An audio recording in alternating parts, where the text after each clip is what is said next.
Hey, thanks for joining me. My name's AJ, and I'm going to cover how to make a data package for Wildland incident data for use in ATAK. I first want to start off with a brief explanation of what a data package is. A data package is simply a folder that's been compressed or commonly called zipped.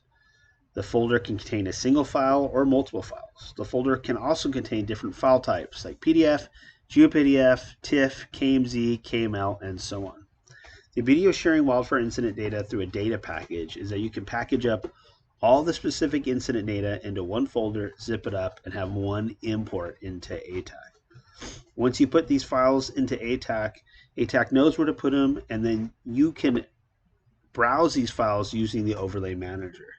This makes for ease of file organization and also makes it easy for you to get rid of data once it's no longer relevant.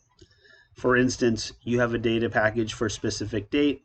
That date has passed. You can delete that entire data package. It will delete all the files associated with it.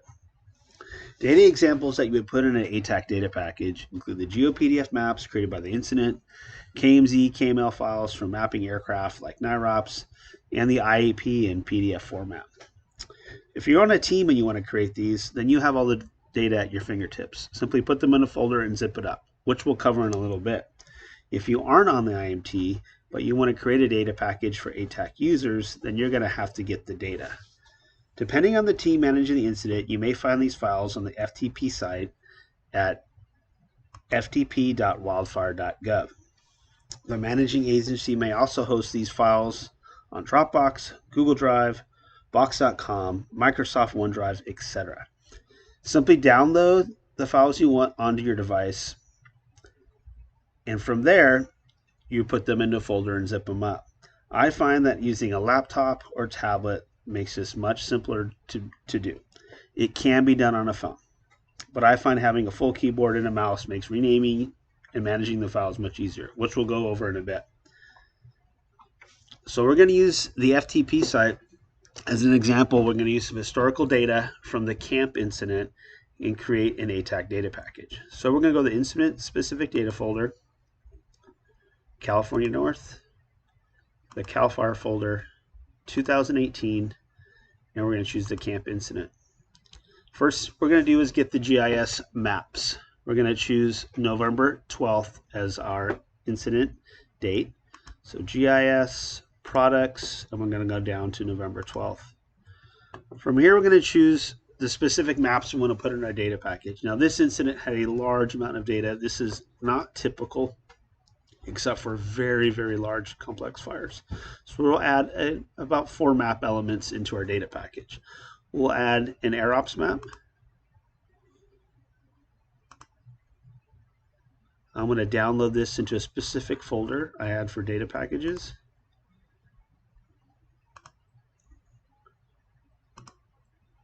I'm going to download we'll do one of the branch maps.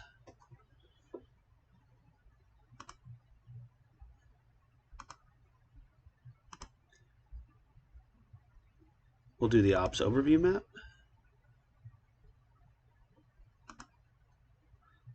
Now you can download as many maps as you want and create the data package, but it's just going to get larger and larger in size. So take bandwidth into consideration. And the last map we'll do is the transportation map.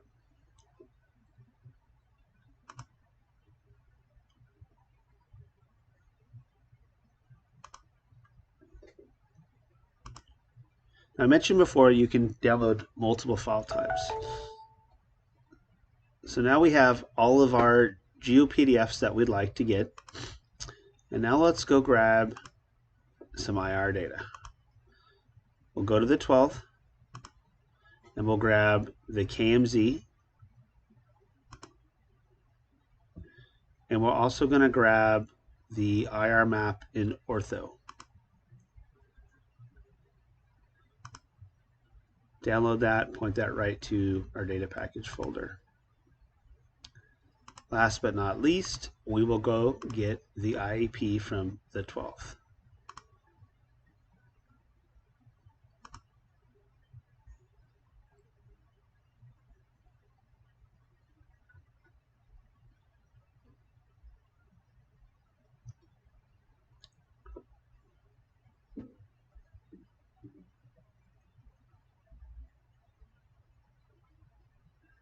All right, IAP is loaded, and we're going to download.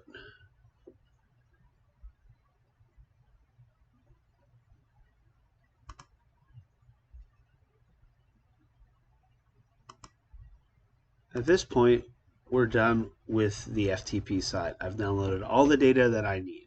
So I can close out my browser. Now I'm going to open up my file structure. I have one window here with all the downloaded data into a folder I called data packages. One element of data that we are missing here, though, is the KMZ for the IR flight. And that's going to be my downloads. So I'm going to open a new window with my downloads folder. And there is that KMZ. I'll simply drag it over. And I can close this folder. And I'll widen this folder out, because one of the next thing you want to do with these file names is rename them. The GeoOps standard adds incident, date, times, paper size, lots of extra data that really makes the file type long and isn't really necessary for ATAK. So I'll expand this out, and we'll get rid of some of the extra elements that we don't need. Now I like to use a specific naming convention for the maps. I like to start with the 2-letter state ID, 3-letter agency ID of the incident name, and then add the map name. For example, I would name some of these, start with, California, CA, BTU for the beat unit, and then dash camp, and then the name of the map. And I'll do that right now for all of these elements in here. So as an example,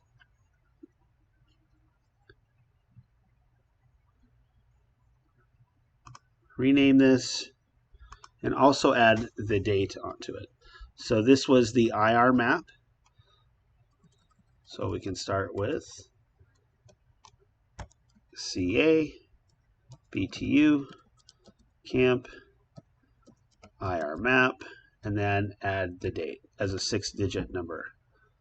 So it was the 12th, 11, 12, 18.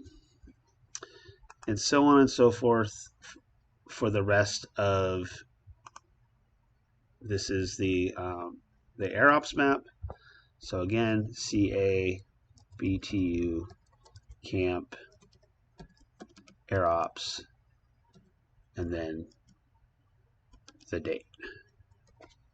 Bear with me as I rename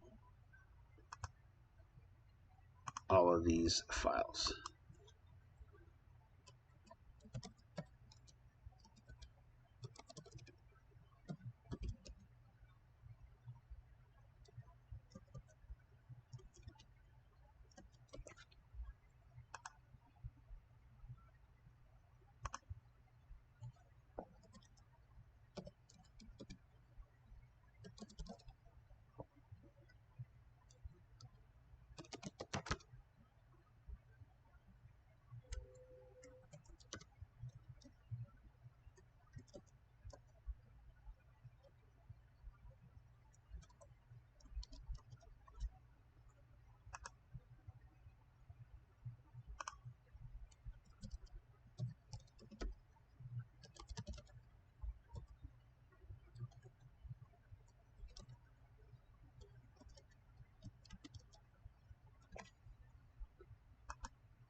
right, all these files have been renamed using the 2-letter state ID, 3-letter agency ID, the incident name, and the map type or IAP. For the KMZ, I don't need to call it an IR KMZ because in ATAK it will file that exactly where that needs to go. It's evident that that's what that is. The next thing we want to do is create a folder in here. So now we're going to add. I'm going to right-click in the folder, hit New Folder. I'm going to name this that same naming convention: California BTU Camp 11, 12, 18. And now I'm going to take all of these elements and drop them into this folder. And now is where we zip it up. Now I'm using a Windows machine, and this makes it really clean. You can do this with a Mac, but you do need to use additional software. The Mac native file compression does add extra files that ATAK doesn't like and inadvertently causes problems. If you're using a Mac, I recommend using an add-on program called YemuZip for Mac. When you compress the files using that program, be sure to choose PC as the format to ensure none of those Mac-specific files get in your zip folder. But back to the Windows. So I've created, as you can see here, I've got all these files in this folder. I can go back to the folder, and then I'm going to right-click it, go down to Send To, hit Compress Zip Folder, and there you have it. That zip folder is now a data package for ATAK. You can put that anywhere you want to get it to people, put it into Google Drive or any other share site. People can download that, import that, and now they have a data package. Hope this is helpful, and if you have any questions, be sure to comment down below.